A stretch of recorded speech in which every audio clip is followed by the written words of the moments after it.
My name is Barkath Ali Manji, and I'm the owner of Barber Mobile. I used to own a barber shop in Lavington, and while I was working there, my house calls increased due to COVID.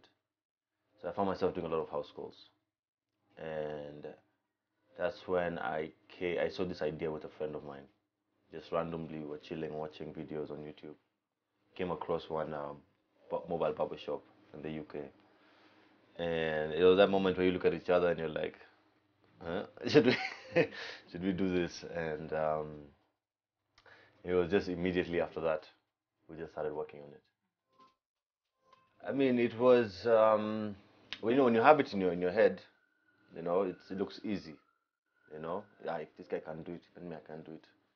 So where it became a challenge is when now we went to the showroom and we saw the car, and it was completely empty. And then I was like, okay, so how are we doing this? How are we putting electricity, water? Because if you're doing plumbing, you need the tanks. For wastewater, for clean water. Um, and then you need enough power to power the whole car, the lights, the machines, the TV, the fridge, the AC, you know. So that was just the biggest challenge now when we saw the car empty and we're like, man, how do we do this? And then we just decided, let's just take the risk, learn as we go. So and that worked out quite well. Got a few ideas from different people, put it all together, and we did it. I mean, when COVID hit me, it hit real hard, like for everyone. You know, we were seeing it internationally how it was, how it was going there, and then all of a sudden we just realized it's with us. So I remember when it first hit us, I was stuck in the house for a month because I myself was paranoid of going to work. So I was stuck for a month, and after a month, obviously now bills are piling up. You have to go work. So I went to work, and there was no business. You know, it was literally the lowest point I've ever been in my career because I found myself going a week and only shaving two people, you know. So everyone was very scared of coming to the barber shop. As much as you'd advertise sanitization and all that, still wouldn't get you clients. So I found myself not doing house calls because I already had a few clients I was doing house calls for. But now when other people started saying that, oh, this guy is available to come home, everyone now decided calling me to their house. And then they all got comfortable with that.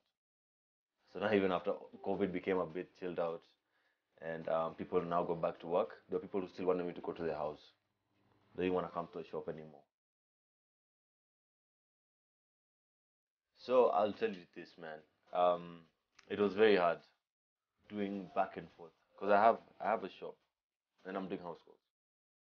So I wake up in the morning, I go to the shop, I'll shave like two guys, then I'll pack my bag. I'll go for a house call, unpack, shave, then pack again, come back to the shop, unpack, shave another two guys, then go again. So it was back and forth, a lot of back and forth. And while doing that, I was breaking my clippers. I was losing my equipment here and there, because you're always in a hurry. Sometimes you're on a border, sometimes you're in a cab. It just depends on the situation and the time limit you have. So obviously, after this made more sense. I come to you, you have the comfort of a barber shop, and plus now I can extend my services. When I was coming to you with a backpack, I can't do a manicure, I can't do a pedicure or facial. you know. But now with this, I can cover everything, and you get the feel of a barber shop. So this was just it was just that I had to do it.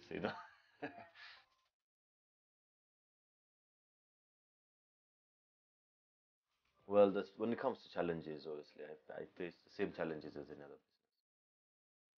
But now with this one being mobile, obviously you have the traffic. I work on solar panels, so this 2 months has not been easy because of the weather. You know, the sun will just peep for like a few, like even less than an hour, and then it's just cloudy and it's cold. Other than that, I think it's been quite smooth, to be honest. I have a whole team. Yeah, I have a team. We're a team of three. So I have the lady that does finishing, the manicures, the pedicures, and the facials. And then I have my driver. So we all have to work as a team to make this work. I can't do it alone. You know, especially now the driver plays his part in terms of driving the car, making sure we make it on time. So even when I'm getting bookings, I have to work with him. Does this location and this location make sense? Can we make it on time? Is it better to put this guy on a certain hour? You know what I'm saying? And even with the lady, how she plays her part too. Even when it comes to booking appointments, this guy wants to do this and this service. This is the time it's gonna take. Does it make sense for us to go to this location at this time to do all that? So everyone plays a major part. It's been a challenge, because there are good days and there's bad days, just like any other business. You know, the days I wake up early, work the whole day, and I'm like, thank God, make good money. And the days will just be packed.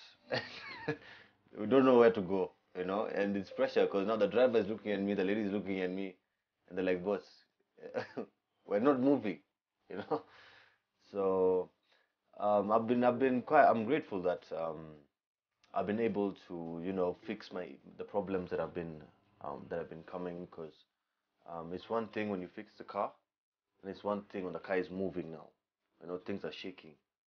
So you find some things falling off, some things breaking down. So I've been able to fix all those things as I move, you know, and at the same time, just be comfortable to keep working. Yeah. Time is money. Um, that's one thing I've come to realize. I have to respect my time very well, and I have to use my time very well. Even the time I have free, I have to use it very, very well. My preferred outfit is a suit. It gives me, one, a level of confidence. Two, a lot of my clients appreciate it, and plus it's always, I've always pictured myself in a suit while shaving, it's like a touch it has. So I just like it, man. The suit just came from the vintage way, the way I saw it. I got it from the Europeans. When you do your research on the history of barbering, even on Google, the Europeans pop up more. The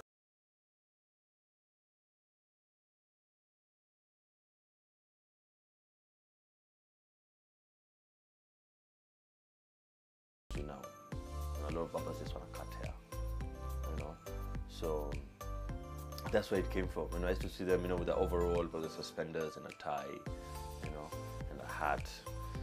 It's just that I don't do the hats, but I do the suits. For me, it's just, I wanted to be the first guy to do it. So as soon as I saw it, the first thing that came to mind was I have to be the first guy. Because you know what they say, when you think about something, there's like 100 more people think of the same thing.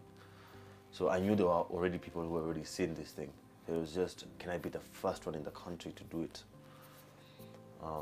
And yeah, man, and I've done a bit of research, and I've actually seen that I could be the second in Africa, because the only one I saw was in South Africa, which is only one truck. Same concept, just different design. So I think I am the second in Africa to have a mobile barber shop.